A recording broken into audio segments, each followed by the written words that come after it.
Today, we're diving into the life of a 16th century poet saint, a man whose words, well, they had an almost supernatural power. Okay, just imagine this for a second.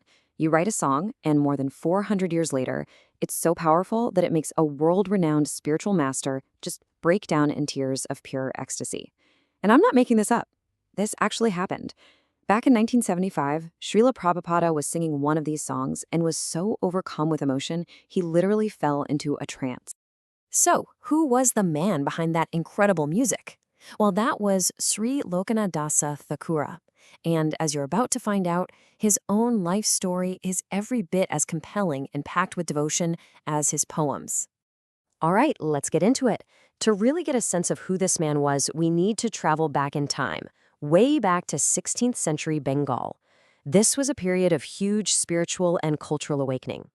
So Locana Dāsa was born around 1523. His father was Kāṅcana-palli Dāsa and his mother Sadananda. Now, he was their only son, and get this, he grew up in his grandfather's house, which meant he was surrounded by devotees right from the get-go. You can imagine, that environment just sparked this natural fire in him for a spiritual life. Now, there's a moment in his journey, a relationship, really, that you could say defined his entire life. And that was his complete and total devotion to his spiritual guide, his guru. He became a disciple of Narahari Sarkar Ṭhākura. And this wasn't just some random teacher, no way. This was a close, personal associate of the great saint Śrī Caitanya Mahāprabhu himself. For Locana Dāsa, this connection, it became the anchor for his entire existence. And she didn't hide it. He put it right there in his own writing, calling his guru the master of my life. He even said he had no other friend in all the three worlds. I mean, that's not just a polite thank you note. That's a statement of absolute, total surrender. So you might be wondering, what does that level of renunciation even look like for a guy who's married? Well, there's this one amazing story from his life that really paints a picture. Okay, so the story goes like this. His guru noticed how detached he was from worldly things and told him, hey, go visit your wife's family. But he'd been away for so long, he didn't even know how to get there. So he sees this young girl in the street and asks her for directions, and he addresses her as Ma, which means mother, as a sign of respect. Well, you can probably guess what happens next.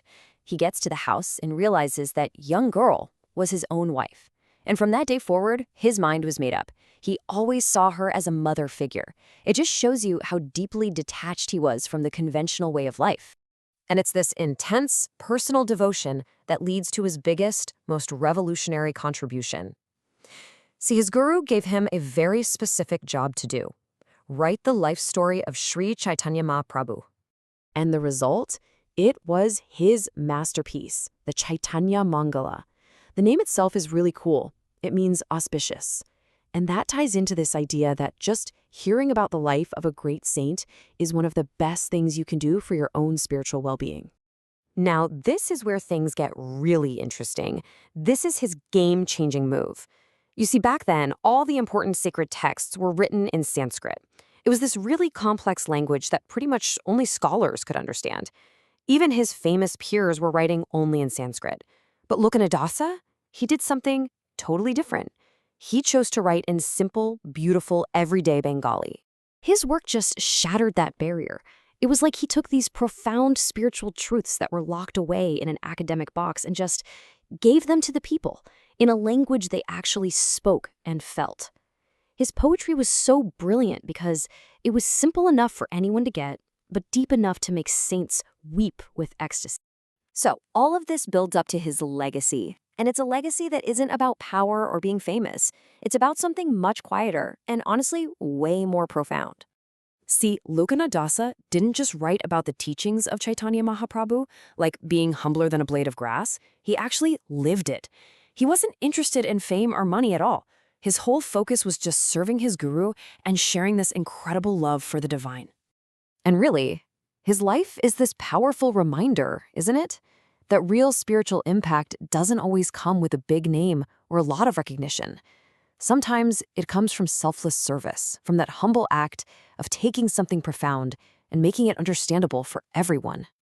When you think about it, Locana Dasa's mission back in the 16th century, translating these deep truths into the language of the people, it leaves us with a really powerful question for our own time. What timeless ideas out there right now deserve to be heard in the language of today? And who's going to be the one to break down the barriers and help us all hear them?